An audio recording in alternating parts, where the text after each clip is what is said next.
পুরীতে আজকে হলো আমাদের অন্তিম দিন। তো আমরা রাত্রেবেলায় একটু এসে বিচের ধারে বসে যা কেনাকাটি ছিল নিজের জন্য বাড়ির জন্য সেগুলো করে নিলাম। আর ওই যে টিকিটটাও কেটে নিয়েছিলাম পরের দিনের জন্য।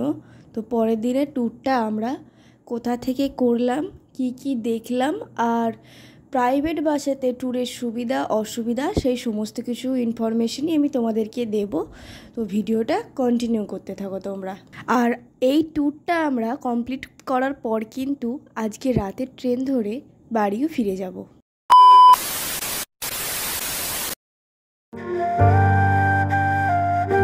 তো স্বর্গদ্বার বিচের কাছে এই যে চৈতন্য মহাপ্রভু স্ট্যাচু আছে, এই চৈতন্য মহাপ্রভু স্ট্যাচুর ঠিক একদম সোজা যে রাস্তাটা যাচ্ছে সেই সোজা রাস্তাটা ধরেই কিন্তু আমরা চলে এসেছিলাম। আর এই যে ওটিডিসির টিকিট কাউন্টার দেখছো, এটার থেকে পেরিয়ে গিয়ে যে ওয়াও মোমো আছে তার পাশেতেই কিন্তু সংযুক্তা ট্রাভেলসের হাত ধরে আমরা আজকে কিন্তু এই পুরো ট্যুরটা কমপ্লিট করব। তো আমাদের কিন্তু টাইম দিয়েছিল সকাল 6:30। তো আমরা কিন্তু সেই টাইম মতনই এখানে চলে এসেছিলাম। আর আমাদের বাস কিন্তু ছাড়ছিল বিএনআর হোটেলের সামনে থেকে। তো যথারীতি আমরা 6:30টার মধ্যেই ওখানে চলে এসেছিলাম। আর এখানে কিন্তু দেখলাম অনেক বাস আছে। তো তারপর আমাদের 8টার সময় বাস ছাড়লো। আর বাসের সিটগুলো মোটামুটি ভালোই ছিল। আর আমাদের কিন্তু লাগেজ রাখার নিয়েও কোনো প্রবলেম হয়নি, কারণ ওখানে অনেক পেস ছিল। 12 घंटे का टूर में कुछ ऐतिहासिक स्थान और दर्शनीय स्थान आप लोगों को देखने के लिए मिलेगा। তো আমাদের যিনি গাইড ছিলেন তিনি কিন্তু বাসে উঠে পড়েছিলেন আর আমাদেরকে ওই পুরো ট্যুরটা সম্পর্কে কিছু বিশ্লেষণ দিলেন আর কিছু নিষেধাজ্ঞা পালনের জন্য বললেন, কারণ যেহেতু ওটা প্রাইভেট বাস ছিল তো আমাদেরকে কি করতে হবে কি করা উচিত নয় সেই সম্পর্কে একটুখানি সচেতন করে দিল। আর গাড়ির নাম্বার আর ওনার ফোন নাম্বারটা কিন্তু আমাদেরকে নোট করতে বলে দিয়েছিল প্রথমেই। তো তারপর আমরা চলে এলাম আমাদের প্রথম ঠিকানা চন্দ্রভাগা সি বিচ দেখতে। এই চন্দ্রভাগা সমুদ্র সৈকত পুরী থেকে প্রায় 30 কিলোমিটার দূরে অবস্থিত। পৌরাণিক কাহিনী অনুসারে শ্রীকৃষ্ণের পুত্র শাম্ভ কুষ্ঠরোগে আক্রান্ত হয়ে সূর্যদেবের উপাসনা করেছিলেন। আর এই তপস্যায় সূর্যদেব প্রসন্ন হয়ে তাকে রোগমুক্ত করেছিলেন। তো এই ঘটনাকে কেন্দ্র করেই সূর্যদেব এবং ভক্তির কিন্তু একটি অলিখিত মেলবন্ধন তৈরি হয়। প্রতি বছর মাঘ মাসের 7ম দিন এখানে কিন্তু পবিত্র স্নান এবং সূর্য দেবতার পুজো হয়। আর এখানে কিন্তু অনেক বড় করে মেলাও বসে। তো তারপর ওই 10:30 নাগাদ আমাদের গাড়িটি একটি হোটেলের কাছে দাঁড়ালো দুপুরের খাওয়া দাওয়ার অর্ডার দেওয়ার জন্য। তো এই খাবার দাবার অর্ডার দিয়ে চলে যাব আমরা কোণারকের সূর্য মন্দির দেখতে। তো আমরা সেই উদ্দেশ্যেই রওনা দিলাম। আর আমরা কিন্তু দুপুরের খাবার দাবার খাইনি, আমরা ওই বড়া এইসব কিছু খেয়েই ওখানে ছিলাম। তো এখানে কিন্তু অনেক দোকান, ফলের দোকান, তারপরে অনেক জুস টুস সমস্ত কিছুই আছে। তো এবার আমরা মন্দিরের ভেতরে কিন্তু প্রবেশ করব। আর এই মন্দিরে প্রবেশ করার জন্য তোমাদেরকে 40 টাকা করে টিকিট কাটতে হবে। তো আমরা তো নিজেরা কাটিনি, আমাদের যে গাইড দাদা ছিল তিনি বাসে ওঠার সাথে সাথেই কিন্তু 180 টাকা আমাদের কাছ থেকে নিয়েছিল যে যে জায়গায় টিকিট লাগবে সেই সমস্ত জায়গায় এন্ট্রি করার জন্য। তো তোমরা যদি নিজেরা চাও কাটতে তো তোমরা ওখানে কিন্তু কাউন্টার আছে, ওখান থেকে টিকিট কেটে নিতে পারো বা অনলাইনের মাধ্যমেও কিন্তু টিকিট কেটে নিতে পারো। তো এই মন্দিরটাকে কিন্তু এতদিন আমরা ওই ছবিতেই দেখেছি আর এর যে চাকাটা 10 টাকার নোটের পেছনেই দেখে এসেছি। তো এই প্রথমবার আমি সামনে থেকে দেখছি। আর মন্দিরটা কিন্তু অনেক পুরানো, তোমরা দেখেই হয়তো বুঝতে পারছো। আর এখানে কিন্তু আমরা যে টাইমটা এসেছিলাম প্রচুর রোদ ছিল। এত রোদের কারণে কিন্তু যে একটু দাঁড়িয়ে ভালোভাবে দেখবো সেটাও কিন্তু হচ্ছিল না। তো টাইমিংটা যদি একটু চেঞ্জ করে নিয়ে আসতো আমার মনে হয় একটু বেটার হতো। তো এখানে দেখো দেয়ালগুলোতে কত সুন্দর কাজ করা আছে। আর ওই সামনে এইটা হচ্ছে আসল অরিজিনাল সূর্য মন্দির। এই মন্দিরটি আনুমানিক 1250 খ্রিস্টাব্দে পূর্ব গঙ্গা রাজবংশের রাজা নরসিংহ দেব দ্বারা নির্মিত বিশাল পাথরের রথ আকৃতির মন্দির। এই মন্দিরটিতে রয়েছে এরকম বিশাল বড় বড় 12টি চাকা। আর যে ঘোড়ার ছবিগুলো ছিল সেগুলো কিন্তু প্রায় ভেঙে গেছে আর একটি মাত্রই অবশিষ্ট রয়েছে। কোণারকের এই মন্দিরটি কিন্তু সূর্য দেবতাকে উৎসর্গ করেই বানানো হয়েছিল, তাই এটির নাম কোণারকের সূর্য মন্দির। আর এই মন্দিরটিতে কিন্তু ঠান্ডা পানীয় জলের ব্যবস্থা রয়েছিল। আর এই যে দেখছো ঘাসের মতন, এখানে কিন্তু অনেকজনাই বসে বিশ্রাম নিচ্ছিল। তো আমরা ওই মন্দিরটির আর ওই সিঁড়িটা বেয়ে উঠলাম না, কারণ ওর থেকে বেশি ভেতরে আমাদেরকে আর প্রবেশ করতে দেবে না। তো আমরা মন্দিরের এই আশেপাশটাই এবার ঘুরে দেখছিলাম, আর এই চাকাগুলোকে কিন্তু দেখছিলাম, কারণ এগুলো টাকার পেছনেই এতদিন ধরে দেখেছি। এবার সামনে থেকে দেখতে কিন্তু সত্যি অপূর্ব লাগছিল। আর এই পৌরাণিক জিনিস কিন্তু আমার খুবই ভালো লাগে দেখতে। আর এই মন্দিরটিকে বেশ অনেকক্ষণ ধরেই আমরা দেখলাম। তো আমাদের এই মন্দিরটি দেখার জন্য কিন্তু একটা নির্দিষ্ট টাইম আমাদের ট্যুর গাইড বলে দিয়েছিল। তো সেটা দেখা হয়ে গেলে আমরা চলে গেলাম আবার গাড়ির কাছে। তো এবার আমরা সবাই একে একে বাসে চেপে পড়ছি। তো এবার যাচ্ছে আমাদের নেক্সট ডেস্টিনেশন ধবলগিরি দেখার উদ্দেশ্যে। আর আমাদের কিন্তু এবার পাহাড়ের উপরে উঠতে হবে। আর তার জন্য আমাদের যে বাসে করে আমরা এসেছি সেই বাস তো যাবে না, তাই এখান থেকে অন্য একটা বাসে করে আমরা চলে এলাম পাহাড়ের উপরে। আর এখানে এসে কিন্তু দেখলাম এরকম অনেক দোকান আছে ড্রাই ফ্রুটসের।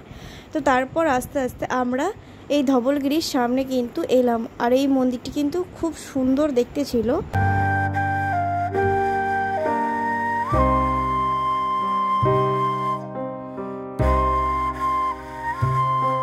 এই ধৌলি পাহাড়ে কিন্তু সম্রাট অশোকের শিলালিপি পাওয়া গেছে, যেখানে তিনি যুদ্ধের পর অহিংসার বার্তা প্রচার করেছিলেন।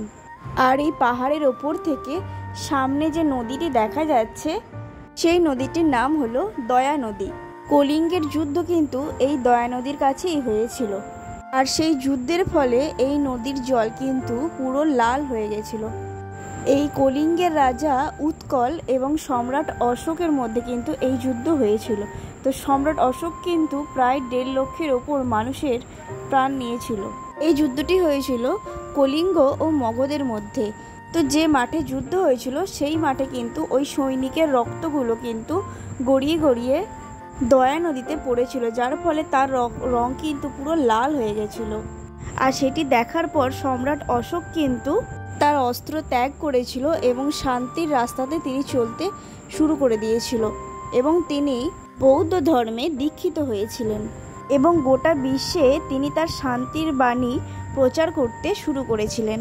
এই মন্দিরটি কিন্তু পুরোপুরি সাদা পাথর দিয়ে তৈরি হয়েছে। মন্দিরটির নাম ধবলগিরি দেয়া হয়েছে কারণ ধবল শব্দের অর্থ হলো সাদা আর গিরি শব্দের অর্থ হলো পাহাড়। এই মন্দিরটিতে কিন্তু বহু মুনি ঋষিও তপস্যা করেছিলেন। তো তারপর আমরা ওখান থেকে একটু এগিয়ে চলে এলাম। এই সাইডে কিন্তু একটা কালী মন্দির আছে, সেইটিকে দেখার জন্য। তো তোমরা নেমেই কিন্তু দেখতে পাবে সাইডে সিঁড়ি বেয়ে রাস্তা যাচ্ছে। তো সেই রাস্তাটা ধরে গেলেই সামনেই একদম এই মন্দিরটিকে দেখতে পাবে। তো আমরা এই মন্দিরটিকে দর্শন করে এবার আস্তে আস্তে নিচেই যাব। আর তোমাদেরকে একটা জিনিস দেখিয়ে দিই, আমরা মন্দির থেকে নেমে এসে তোমাদের যাদের বাথরুম ইউজ করার হবে তারা এইখানে কিন্তু দেখতে পাবে টয়লেট আছে। তো তোমরা এখানে 10 টাকা করে নেবে তোমাদের কাছে। তো তোমরা এটা ইউজ করবে, এটা খুবই পরিষ্কার পরিচ্ছন্ন, কোনো অসুবিধা হবে না। তো তারপর আমরা চলে এলাম এখানে লিঙ্গরাজ মন্দির দেখতে। এই মন্দিরের ভেতরে কিন্তু ভগবান শিব এবং বিষ্ণুর পুজো করা হয়। আর এই মন্দিরের ভেতরে কিন্তু ছোট বড় মিলিয়ে অনেক মন্দির রয়েছে। তো মন্দিরের ভেতরে তো ক্যামেরা করতে পারলাম না। মন্দিরের ভেতরে কিন্তু ফোন, জুতো কোনো কিছুই অ্যালাউ নেই। তো আমাদেরকে এগুলো এখানে রেখে জমা দিয়ে তারপরে মন্দিরের ভেতরে কিন্তু প্রবেশ করতে হয়েছিল। আর তোমরা যারা পুজো দেবে তারা কিন্তু ওখানে পুজোর সমস্ত সামগ্রী পেয়ে যাবে। তো তোমরা ওখান থেকে নিয়ে পুজো দিতে পারবে। এইবার আমরা চলে এলাম আমাদের শেষ ঠিকানা নন্দনকানন। তো এই নন্দনকানন ঘোরার পর কিন্তু আমরা আবার চলে যাব একদম বাসে করে পুরী। তো তারপর যে যেখান থেকে এসেছিলো সে সেখানে ফিরে যাবে। তো এই নন্দনকাননে প্রবেশ করার জন্য কিন্তু আমাদের টিকিট কাটতে হয়েছিল। তো আমরা প্রথমেই কেটে নিয়েছিলাম। তো যারা কাটবে না তারা এখান থেকে টিকিট পাবে, কেটে নিও। আর এই যে সামনে যে ম্যাজিক ভ্যানের মতন দেখতে পাচ্ছ না, এইগুলোতে চেপে কিন্তু তোমরা এই পুরো নন্দনকাননটা ঘুরতে পারবে। এর জন্য কিন্তু মাথা পিছু 80 টাকা করে নেবে। আর এই গাড়িটা ভর্তি হওয়ার পরেই কিন্তু ছাড়বে। আর সামনেই দেখতে পেলাম একটা বড় গেট হচ্ছে, ওটা হয়তো নন্দনকাননেরই কোনো গেট হবে। ওটা কিছুদিনের মধ্যেই আশা করছি কমপ্লিট হয়ে যাবে। এরপরে যখন আসবো তখন দেখতে পাবো আরও ভালোভাবে। এই নন্দনকাননটি কিন্তু সোমবার দিনকে বন্ধ থাকে। আর আমাদের যে ট্যুর গাইড ছিল তিনি কিন্তু আমাদের এই নন্দনকানন ঘোরার জন্য সময় দিয়েছিল 1 ঘন্টা। তো এখানে আসার পরে আমার যা মনে হলো পার্সোনালি যে এইখানে 1 ঘন্টার সময়টা খুবই কম দিয়েছে। আমাদের মিনিমাম এখানে 2 ঘন্টা দেওয়া ওনার দরকার ছিল। আর আরেকটা জিনিস, আমরা যখন টিকিট বুক করি তো তখন সেখানে আমাদের উদয়গিরি, খণ্ডগিরি ইনক্লুডিং ছিল। তো সেখানে যে কাজ চলছে সেখানে যাওয়া আমাদের হবে না, সেটা কিন্তু আমাদেরকে আগের থেকে জানানো হয়নি। তো এই জিনিসটা কিন্তু আমার একটু পার্সোনালি খারাপই লেগেছে। আমার মনে হয় এটা ওনাদের জানানোটা অবশ্যই দরকার ছিল। আর আরেকটা জিনিস, আমাদের কিন্তু বাস ছাড়ার কথা ছিল। উনি যেটা বলেছিল সেটা হচ্ছে 6:30, কিন্তু সেখানে আমাদের বাস ছেড়েছে 8টা। তো আমার মনে হয় এতটা টাইম ওখানে গিয়ে আমাদের নষ্ট না করে যদি বলে দিত আগে থেকে যে 8টার দিকে ছাড়বে, তো সেটা একটু বেশিই ভালো হতো। আর বাকি পরিষেবা যেমন বাস, ট্যুর গাইড, এগুলো কিন্তু খুবই ভালো ছিল। এগুলো একদম আমাদের ট্যুর গাইড কিন্তু খুবই ভালোভাবে হেল্প করেছে, সমস্ত কিছু বলেছে, বুঝিয়েছে। এই নন্দনকাননটা কিন্তু বিশাল আকৃতির জায়গা নিয়ে তৈরি হয়েছে। তোমরা কিন্তু এই ম্যাপটার ছবি তোমাদের ফোনে তুলে নিও, আর না তুললেও অসুবিধা নেই, কারণ একটুখানি এগিয়ে গিয়ে কিন্তু এই ম্যাপটা আমি দেখছিলাম। তো এই ম্যাপটা কিন্তু খুবই কাজে লেগেছে আমাদের। এই নন্দনকাননটা এত বড় যে এখানে কিন্তু স্পেশাল করে একদিন যদি ঘুরতে আসি তো প্রায় সারাদিনের মধ্যে অলমোস্ট সময় কিন্তু এখানে কেটেই যাবে। আর এখানে কিন্তু বাসে করে জঙ্গল সাফারিরও ব্যবস্থা ছিল, কিন্তু আমাদের সময়ের অভাবে সেটা আর হয়ে ওঠেনি। নেক্সট টাইম আশা করছি হবে। এই নন্দনকানন কিন্তু 5:30 বাজলেই বন্ধ হয়ে যায়, আর সকালের দিকে খোলে কিন্তু 8টার সময়। এইখানটাতে এসে আমি দেখলাম কত কুমির, ছোট বড় মিলিয়ে প্রায় অনেকগুলো কিন্তু কুমির ছিল। আমি এত কুমিরকে একসাথে এই প্রথমবার দেখলাম লাইফে। আমাদের এখানে কিন্তু এত বড় চিড়িয়াখানা তো নেই, সেই কলকাতাতে আছে। তো এই চিড়িয়াখানাটাতে ঘুরে কিন্তু আমি বেশ মজাই পেয়েছি। আর এইদিকে কিন্তু 2টো জিরাফ ছিল, তারা কিন্তু এখানে চড়ছিল। তো এগুলোকেও আমি দেখলাম এত বড় বড়। আমি অনেক ছোটোবেলায় চিড়িয়াখানা গেছিলাম, তারপর আবার এই গেলাম। তো এরপরে যখন আসবো না, তো তখন স্পেশাল করে নন্দনকাননটা ঘোরার জন্য আমি একটা দিন হাতে সময় নিয়ে আসবো, কারণ এর ভেতরে ঘুরতে আমার এত ভালো লাগছিল। এখানে তো একটা বাঘ ঘুমাতে ব্যস্ত, সে সবাই মিলে ডাকাতে একবার লেজটা নাড়িয়ে দিল। আর এখানে এই বাঘটা কিন্তু কি খাচ্ছিল কে জানে, খেয়েই যাচ্ছিল। তো নন্দনকানন থেকে কিন্তু আমাদের এবার পুরী স্টেশনেতে নামিয়ে দিল। আর পুরী স্টেশনে কিন্তু আমাদেরকে নামিয়েছিল 8:10 নাগাদ। আর আমাদের ট্রেনের টাইম ছিল কিন্তু 8:15 দিকে।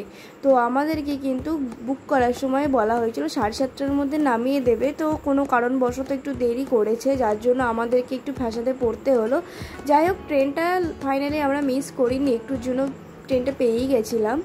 তো তোমরা যারা এই ট্যুরটা করে বাড়ি ফিরবে, আমার মতে বলে তোমাদের ভুবনেশ্বরে নেমে যাওয়াটাই কিন্তু বেটার ছিল। আমি এর পরের বাড়ি যখন এই ট্যুরটা করবো তখন আমি কিন্তু ভুবনেশ্বর থেকেই টিকিট কাটবো, আর ওখানেই আমি নেমে যাব। ফালতু এত দূর আর আসবো না। আর আমরা ট্রেনের মধ্যেই কিন্তু রাতের খাবারটা নিয়ে নিয়েছিলাম, তো সেটাকেই খেয়ে নিয়ে শুয়ে পড়লাম। আর রাতে কিন্তু আমরা একটুখানি সিটটা চেঞ্জ করেছিলাম, কারণ আমরা এসিতে সিট পাইনি। তো তারপরে টিটিকে রিকোয়েস্ট করার পর কিন্তু আমাদের এসিতে সিট করে দিয়েছিল রাতের থেকে। তো সেটা কিন্তু আর ভিডিও আমি করিনি কিছু। তো আমরা হাওড়া অলমোস্ট পৌঁছেই গেছি। এবার হাওড়া নেমে একটু ফ্রেশ হবো, চা খাবো, তারপর বাড়ি। আর পুরী থেকে কী কী শপিং করলাম তোমাদের চট করে দেখিয়ে দিই চলো। তো কিনেছি আমি এই ব্যাগটা, যার দাম নিয়েছিল কিন্তু 100 টাকা। আর আমি এরকম 3টে কিন্তু বড় জগন্নাথ নিয়েছি, আর একটা ছোটো জগন্নাথ নিয়েছি। এগুলোর দাম কিন্তু ওই 20-30 টাকা করেই নিয়েছে। আর এই সিঁদুরের কোটোগুলো কিন্তু 20 টাকা করে নিয়েছে। এগুলো আমার কিন্তু খুবই পছন্দ হলো দেখে, তাই ঝট করে 2টো নিয়ে নিয়েছিলাম। আর নিয়েছিলাম যেটা আমার এটা প্রচুর পছন্দের জিনিস, সেটা হচ্ছে শ্বেত পাথরের জগন্নাথ। এটা কিন্তু বেশ ভালো রকমই ভারী ছিল, আর এটার দাম কিন্তু নিয়েছিল আমার কাছে 190 টাকা। তো পুরীর এই ভিডিওটি কেমন লাগলো আমাকে কিন্তু অবশ্যই কমেন্ট করে জানিও। চ্যানেলটা কিন্তু সাবস্ক্রাইব, লাইক, কমেন্ট করতে ভুলো না।